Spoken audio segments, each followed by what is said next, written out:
Samahan niyo akong pakinggan ang next part ng ating story.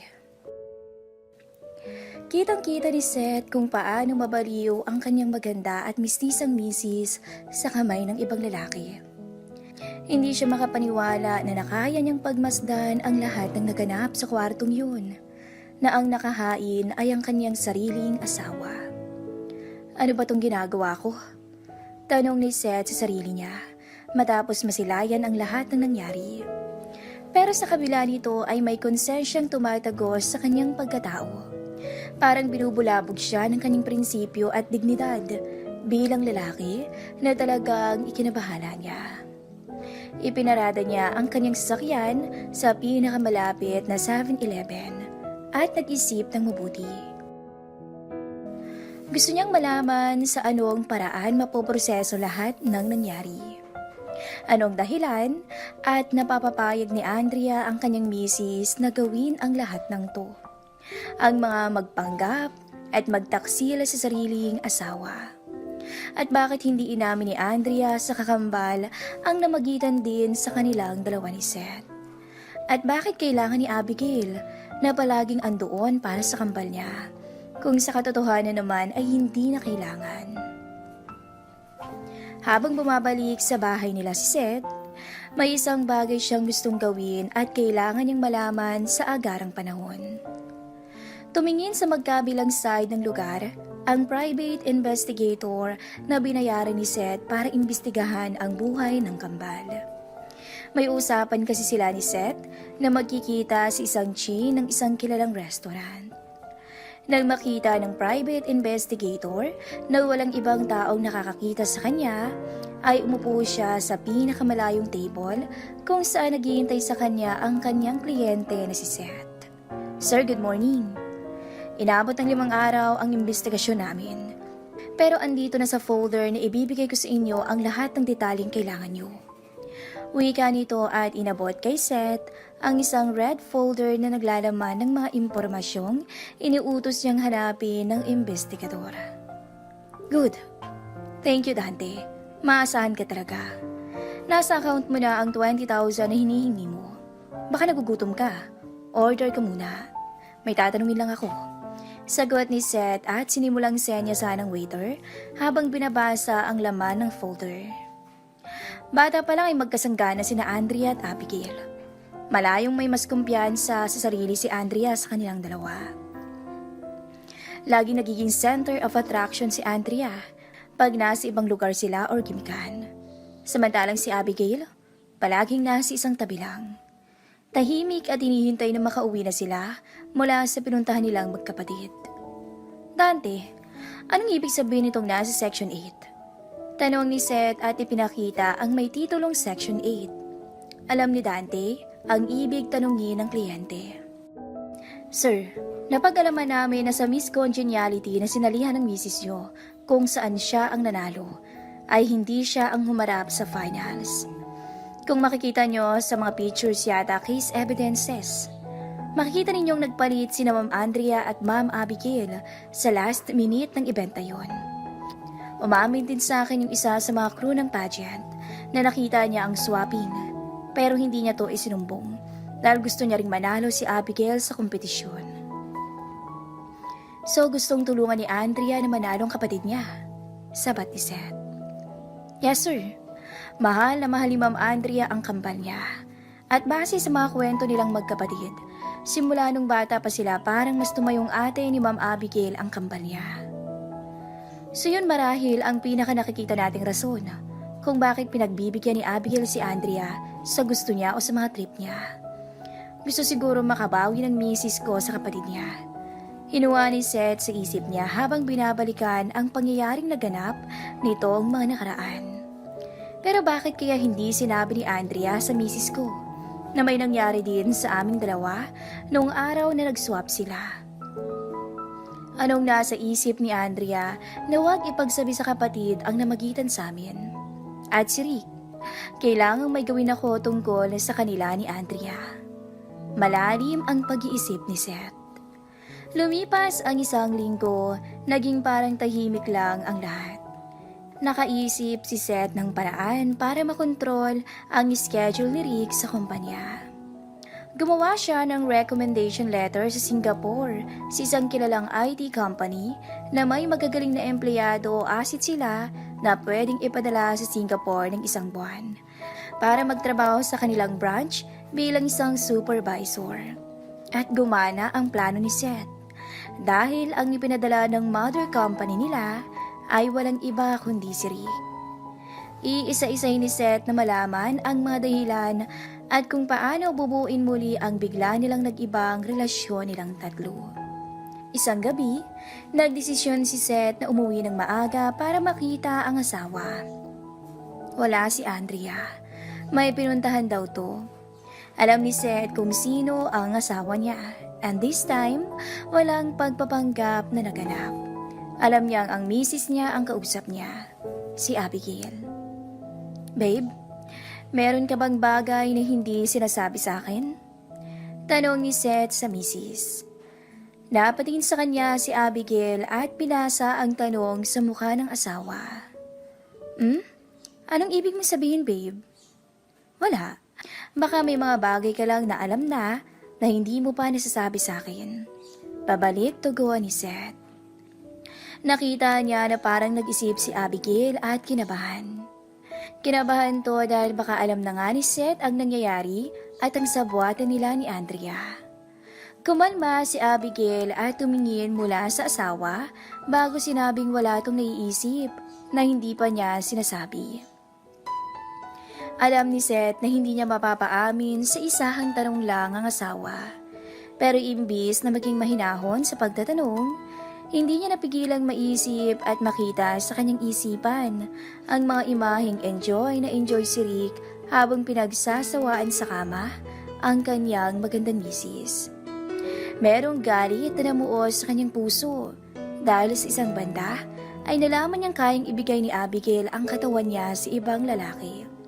Alang-alang lang sa kagustuhan ng kakambal na si Andrea.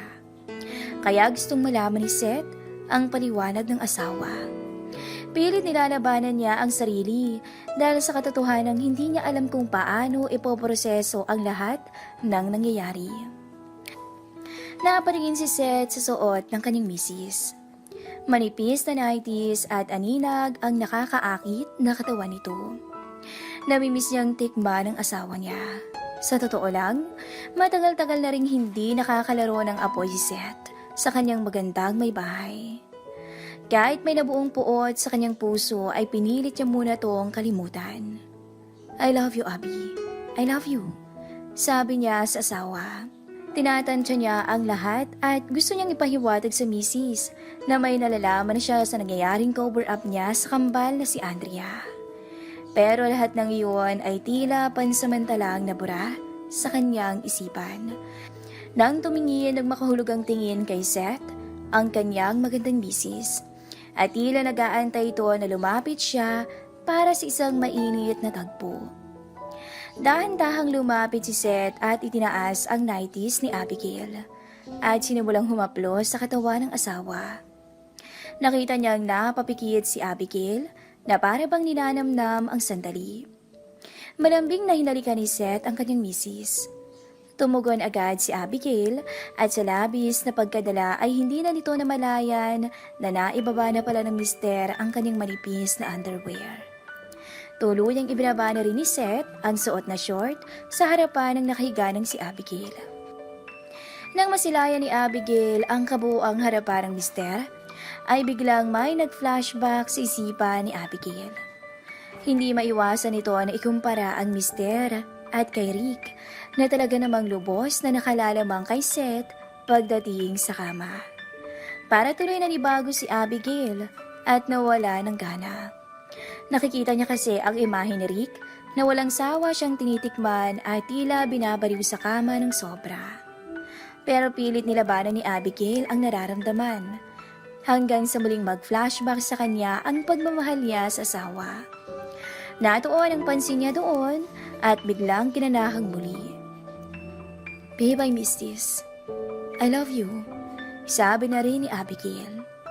Naintindihan ni Seth ang senyalis na to ng asawa At mula sa pagkakapwesto ni Seth sa pagitan ng mga hita ni Abigail, ay unti-unting natamasa nila ang pag-iisa nilang dalawa.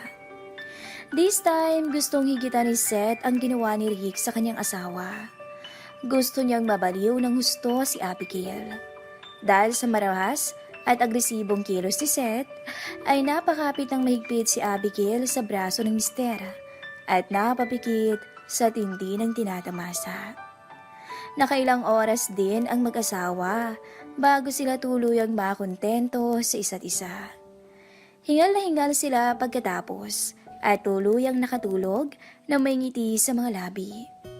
Pero sa isang banda, may isang paparating na naman na parang isang bagyong problema. Hindi lang para kay Andrea, kundi para sa kanilang lahat. Isang pag-uusap sa telepono ang naganap kina Rick at Andrea. Gusto na sana kitang ipakilala sa mama at papa ko, Andrea. It's been long naman na siguro, di ba? At gustong-gusto ka na nilang makilala. Nakwento ko naman na sa'yo na gustong-gusto ng parents ko yung katulad mo. Uwi ka ni Rick kay Andrea sa pagtawag nito sa cellphone. Hindi alam ni Andrea kung ano ang sasabihin o isasagot sa nobyo. Una sa lahat, parang hindi pa siya handa para sa higher step ng relationship nila.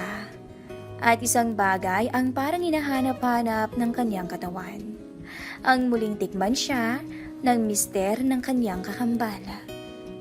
Miss na miss niya na to ng sobra, simula nung natikman niya to. Kahit itanggi niya si sarili ay aminado siyang nag-enjoy talaga siya ng gusto kay Seth. At gusto niyang maulit pa to. Handa si Andrea na isakripisyo na lang si Abigail para siya na lang ang pagsawaan ni Rick at para makatakas siya sa nobyo. Sa ganun, ay mas makakasama niya ang mister ng kanyang kapatid. So anong plano mo? Sagot ni Andrea sa nobyo. Well, pagbalik ko sa Pinas, pag-usapan natin ang tungkol dito. Sigurado akong matutuwa ang mga magulang ko pag nakilala kanila. Masayang tanong ni Rick. Hindi alam ni Andrea ang gagawin. Biglang nawalan siya ng gana kay Rick. Gusto niyang makipagpalitan na lang sa kakambal niya. Pero parang nahalata niyang hindi na rin gusto ni Abigail na makipag-swap ulit sa kanya. Tila nag-isip ng malalim ang dalaga. Nag-isip siya kung paano magiging pabor sa kanya ang lahat ng pinaplano niya.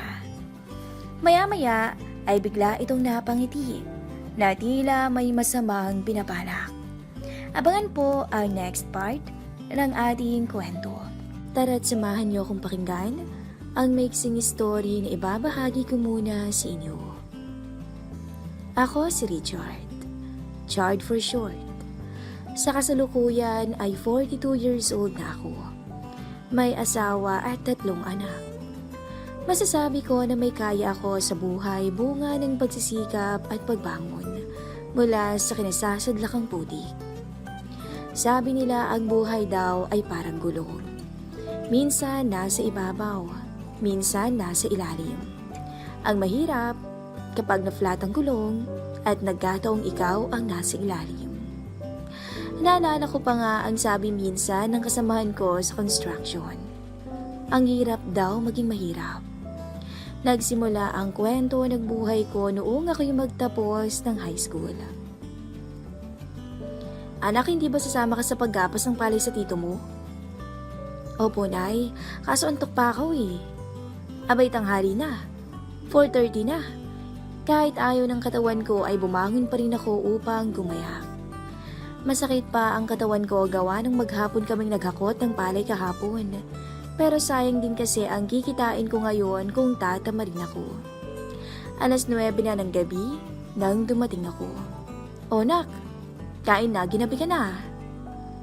Sumama ako sa treasure, Nay, dahil kulang sila ng pahinante. Sayang din kasi yung piso bawat kaban. Di may 300 ako plus 100 sa gapas. Tsaka kumain na ako, Nay. Nagpakain si Mang Berting dahil marami siyang inani. Tuwing panahon ng anihan ng palay sa amin, ganun lagi ang buhay ko. Pagkatapos ng anihan, sa bundok naman para magtanim ng gulay at ube. Malaki ang kita sa ube, pero dahil sa wala pang kalahating ektarya ang lupa namin sa bundok, ay kulang pa rin. 6 kaming magkakapatid at ako ang panganay. Nag-aaral yung 4. Ako at si Bunso ang hindi, dahil kakatapos ko ng high school at si Bunso ay bata pa. Construction worker ang tatay ko at kulang pa sa araw-araw na gustusin ang kinikita niya. Nay, gusto ko mag-aral sa TESDA. Electrician. Anak naman. Nay, walang gastos dun eh. Tsaka tutulungan ako ng bahala na. Putol ko sa sasabihin sana ng nanay ko. Alam ko kasing tutol siya. Pero sawa na ako sa hirap ng buhay mula noong mag-grade 5 ako. Laging ganun na lang. Ay nako, bahala ka dyan. Sagot ng nanay ko. Masaya na malungkot sa TESDA. Masaya dahil natututo ka ng isang bagay na pwede mong pakinabangan. Malungkot dahil alang babae na nag-aaral sa panahong yun. Naging barkada ko si Dado. General Automotive ang kurso niya. Noong una, hindi kami magkakilala dahil magkaiba kami ng kurso. Pero napili kaming dalawa para sa exam ng PESFA. Sangay ng TESDA Scholarship Fund Assistance. Panganim ako sa exam. Medyo matalino rin kasi ako. Mahigit 300 yata kaming nag-exam noon at 75 lang ang pipiliin. Pang 30 si Dado. 2-year course ang offer nila na kukunin namin. Libre tuition, allowance at tirahan. Okay na rin. Lahat kami associate in computer science ang kinuha dahil yun ang in noon. Dito ko nakilala si Melanie at barkada niyang sina Queenie, Rochelle at Liza. Magaganda silang 4, lalo na si Melanie. 5'4" ang height, sexy, maganda ang hinaharap at likuran. Nakilala ko din dito si Jonathan at Vincent. Magkakasama kami sa isang block, bagamat si Jonathan at Vincent ay hindi scholar. Niligawan ko si Melanie. Dahil matalino at may itsura rin naman ako, ay sinagot niya ako after ng first sem. Sabi niya namumuot ako si Imo, na hindi ko agad naunawaan. Akala ko noon, ayaw niya sa akin.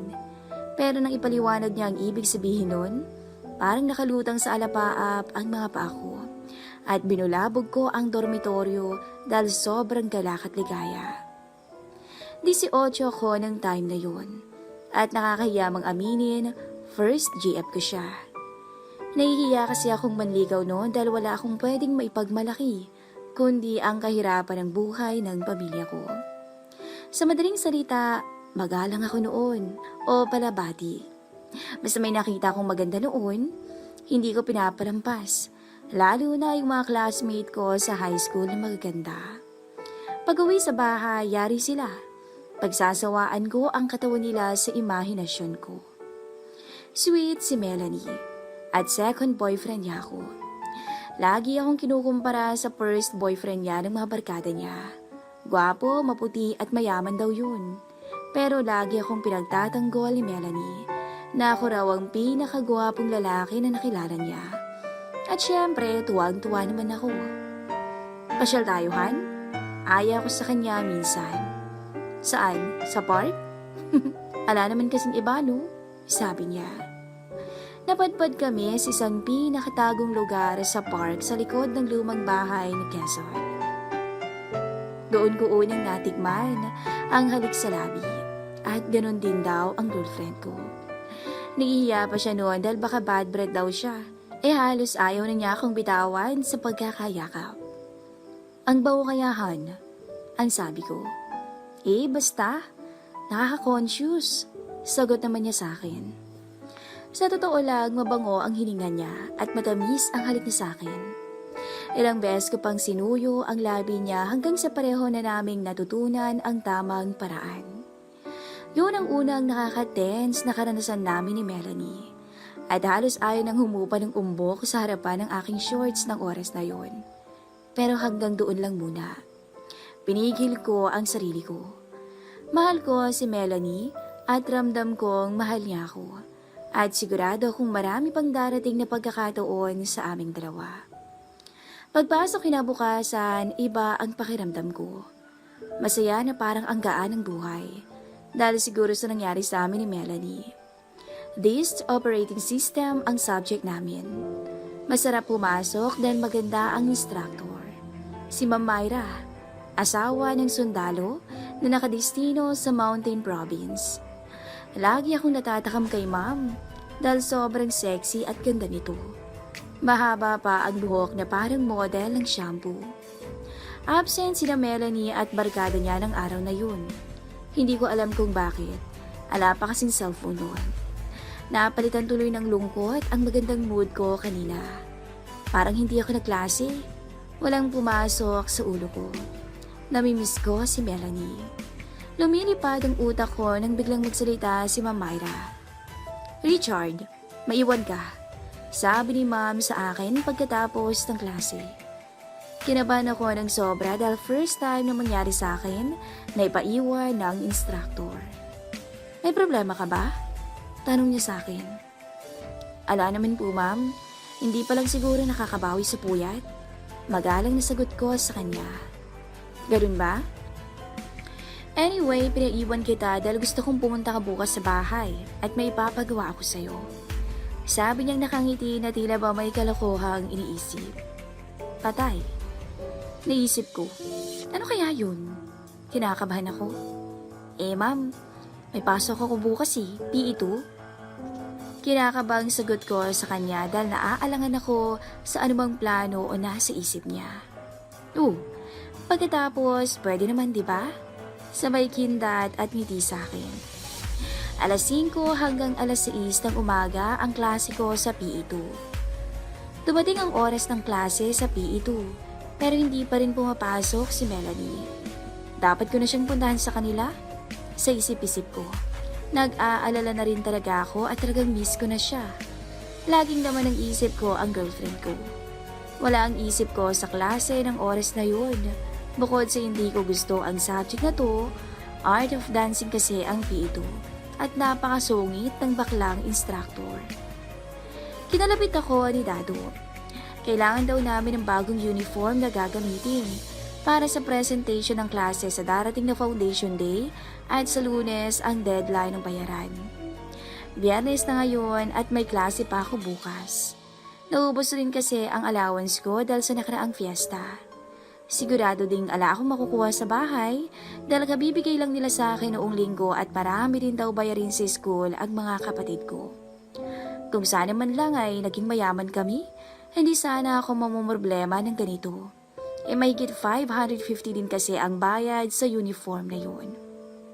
Umuwi kami ni Dado sa dorm na puno ng alalahanin ang isip. May ulam ka ba dyan, Tol? Lapit sa akin ni Dado na may daladalang pinggan ng kanin. Meron, Tol. Nandiyan sa ref. Ref ang tawag namin sa cabinet na maliit na taguan namin ng mga gamit sa kusina. Sabay na tayo kumain, Tol. May lakad kasi ako ngayon Sagot ko sa kanya sabay kuha na rin ng kanin sa kalderong nakasabit sa may taas ng lutuan ko. Next month pa darating ang allowance ko. Tapos wala pa rin yata yung allowance natin sa testa. Problema, Tol. Wala na rin akong pambili ng ulam. Sabi niya sa akin kasabay ng sunod-sunod na paglamon niya ng pagkain. Pareho pala kami ng problema ng taong to. Kako sa isip ko. Parang nawala na rin ako ng ganang kumain. Sino kayang pwedeng magpautang? Meron ka ba, Tol? Tanong niya sa akin na hindi man lang lumilingon dahil ganadong-ganado pa rin sa pagkain. Naku, Tol. Ayan din eksakto ang iniisip ko, Tol. Siguro lapit na lang ako kay Vincent. May kaya kasi sila Vincent at Jonathan, nakaklase namin at naging tropa na rin. Tugon ko yun sa kanya, pero sa isip-isip ko lagi na lang pang uutang kung may pangangailangan. Hindi ko na itinuloy ang pagkain ko, bagkus ay nagsipilyo na lang ako dahil pupunta pa ako kina Ma'am Myra. Okay, kay Jonathan ako lalapit, solve ng problema. Nakangiting sagot niya sa akin. This time, lumingon siya kaya kitang-kitang may nakadikit pang dahon ng malunggay sa ngipin niya. Hindi pa solve, Tol. Lalapit pa lang. Malay mo, ala din tayong mahiram sa kanila. Sige, Tol, may lakad ako Bahala ka na muna dyan. Paalam ko sa kanya. Tamang-tama, tol. May sakit si Melanie, dalawin mo naman muna. Nasabi sa akin ni Lisa kanina. Pahabol niya sa akin habang lumalabas ako sa main door ng dormitory. Kaya pala walang paramdam sa akin. Sa puntong yun, lalong nadagdagan ang alalahanin ko. Ganon pa man, hindi pa ako makakapunta dahil pinapapunta ako ni Ma'am Myra sa kanila. Nang makarating sa lugar, pinapasok ako agad ni Ma'am Myra sa bahay nila. Upo raw muna ako dahil magbibihis siya. Natulala ako sa suot ni Ma'am nang lumabas siya. Naka-t-shirt siya ng maluwag at kulay puti na medyo may karibisan at maiksing shorts. Ang ganda ng legs ni Ma'am, ang kinis at ang puti. Naaaninag ko rin ang magandang hubog at kurba ng kanyang katawan. Matangkad na babae si Ma'am. Sa isip ko kung pagbibigyan ako nito ay baka abutin kami ng buong araw. Uy, natulala ka na dyan. Kako kung kumain ka na ba? May sinasabi na pala sa akin si Ma'am, hindi ko man lang narinig. Opo. Tapos na po. Ano po pala yung paggagawa niyo, Ma'am? Gusto ko sanang sabihin na hindi pa ako kumakain. Kaso naunahan ako ng hiya. Okay. Nasira kasi yung ilaw sa banyo namin. Napakadilim doon. Tapos alang mga saksakan at ilaw sa taas. Di ba electrician ka naman? So naisip ko, ikaw na lang gumawa.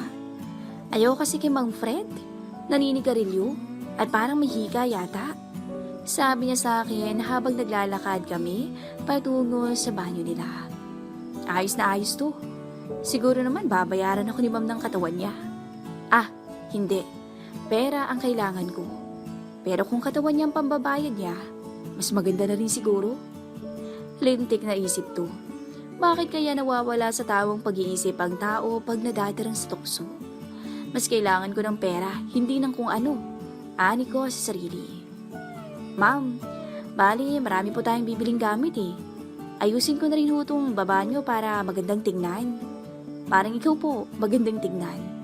Sabi ko sa kanya habang pasimple kong sumisipat sa hita niya. Pulero ka pala? Tugon niya sa akin na tila kinilig din. Nako, hindi po ma'am. Totoo pong maganda kayo. Sobrang ganda nga eh. Bakit po pala wala pa kayong anak, ma'am? Tanong ko sa kanya. Naku naman, paano ako magkaka-baby laging walang mister ko? Nasa destino. Ay, mas mahal pa nun ang trabaho niya kaysa sa akin. Bali magkano ba lahat ang magagastos? Sagot niya habang nakapamewang sa aking harapan na tila ba ipinangangalandakan niya ang maganda niyang katawan. Baka abutin ng more or less 20,000, ma'am. Tipid kong sagot sa kanya dahil nakafocus ang atensyon ko sa bewang niyang nakakatakam. Ha? Ang laki naman. Gulat na tanong niya. Mahal po ang gamit sa electrical, ma'am. At concealed type po kasi. Buti nga po may nakaabang ng mga tubo eh. Paliwanag ko sa kanya. O sige, tayo na lang bumili. Daan na rin tuloy tayo sa bazaar at tumingin tayo ng ref. Sabi niya sa akin. Ang dami niyong pera, mama. Komento ko pagkakita ko ng wallet niyang makapal habang inilalagay niya sa shoulder bag. Nag-loan kami ng asawa ko para dito sa bahay. Kailangan na rin matapos eh. Baka next year, kukuha muna ako ng 3 boarders. Saan din naman kasi, alang laman ng ibang kwarto. Ang sabi niya sa akin. Ganun ho ba, ma'am? Baka po pwede ako. Tanong ko sa kanya pero agad naman niya ang tinutulan. Babae lang, huwag ka nang mangarap. Sagot niya. Kumapit si ma'am sa braso ko noong tumitingin kami ng ref. Nagtitinginan tuloy sa amin ng mga tao. Medyo nakaramdam ako ng yabang sa sarili ko. Kauban naman ang isang napakagandang babae ang nakakapit sa akin. Isang 2-door na ref ang napili ni ma'am at bumili kami ng para sa kuryente sa katabing hardware at agad nang umuwi pabalik. Katatapos kong ikabit ang panel box, nang tawagin ako ni ma'am na magmeryenda muna. Parang ibang gusto kong meryendahin dahil sa suot ni ma'am. Nakasando siya ng fit at yung short niya pa ring maiksi. Wala siyang suot na panloob. Alam ko dahil nakahulma ang kalasugan ng harapan niya sa suot niya ang sando. Bigla akong tumalikod upang itago ang nakaumbok sa aking shorts. Pero biglang tumawa si ma'am. Pilyo ka ah. Bakit yan? Huwag mo lang itago, nakita ko na no. Ay naku, may girlfriend ka na ba? Parang nangaasar na tanong niya habang nakatingin sa harapan ng shorts ko. Wala po ma'am. Kahit ako nagulat sa sagot ko. Ang tanga ko? Paano na si Melanie?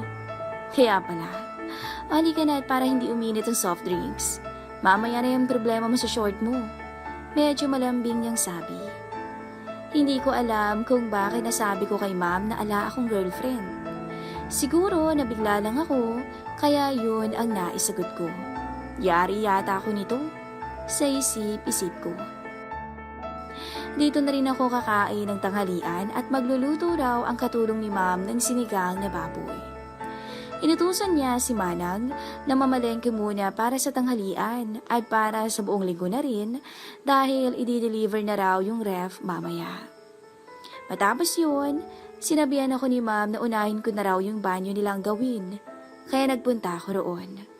Nagulat na lang ako after 3 minutes nang magsalita ay humaplos sa likod ko si ma'am.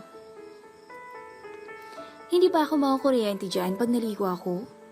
Paglingon ko, nakatapis lang ng maiksing tuwalya si ma'am at halos aninag ang lahat ng itinatago niya at litaw ang kalahati ng kanyang hinaharap.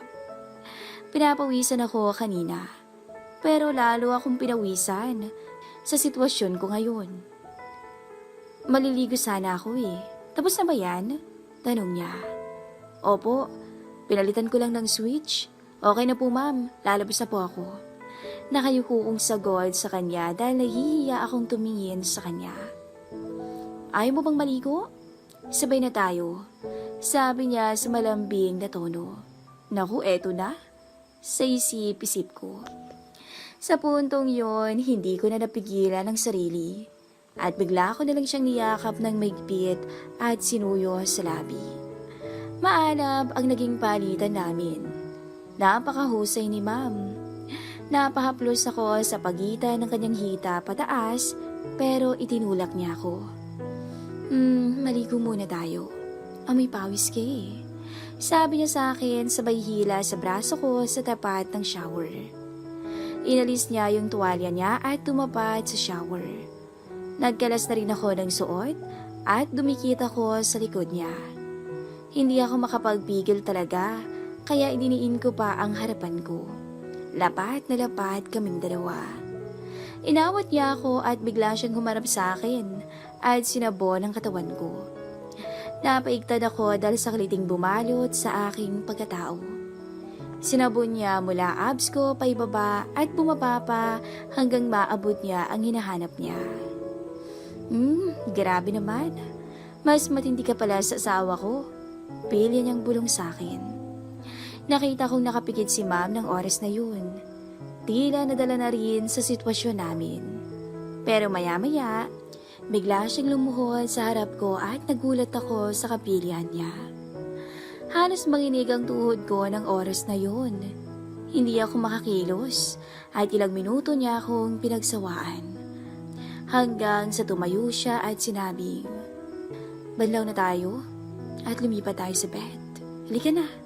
Sabay hila niya sa akin. Pagkarating namin sa kwarto, itinulak niya ako sa kama at diretso siyang dumagan sa akin. At sa puntong yun, siya na ang bahala. Napapikit na lang ako nang matamasa ako ang pag-iisa naming dalawa. Nagsimulang umuga ang kama at parehas kaming nawala sa katinoan. Hindi ako makapaniwala. Nabibigay sa akin ang napakagandang babae na may asawa na pero nasa malayo. Halos ilang oras ding umuga ang matibay na kama hanggang sa marating namin ng ilang ulit ang pinakaruro.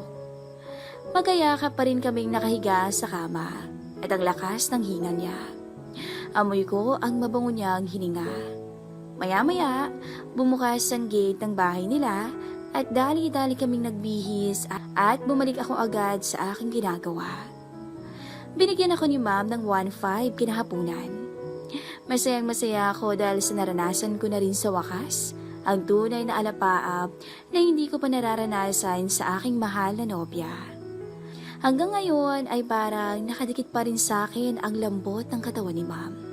At hindi lang yun, may pambayad na rin ako para sa uniform at hindi na kailangan pang umutang sa kaklase ko. At may allowance pa ako para sa buong linggo. Natapos ko ng 5 araw ang installation ng mga ilaw nila ma'am.